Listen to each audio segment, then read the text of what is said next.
అదేమిటో నీకు తెలుసుకోవాలనుందా? ప్రయత్నం చేసే శక్తి. నాకు నమ్మకం ఉంది, ఒకవేళ నేను సాహసంతో శ్రద్ధగా ప్రయత్నం చేస్తే ఎటువంటి కార్యమైనా నాకు అసంభవం కాదని.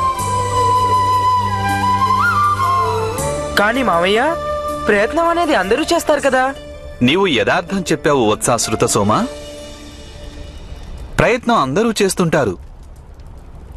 నిజానికి ప్రయత్నం చేయడమే అవసరం విజయాన్ని పొందేందుకు.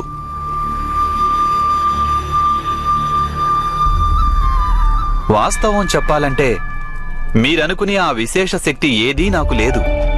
ఆ సర్వేశ్వరుడు అన్యులెవ్వరికీ ఇవ్వనిది. సర్వేశ్వరుడు పక్షపాతం వహించడు.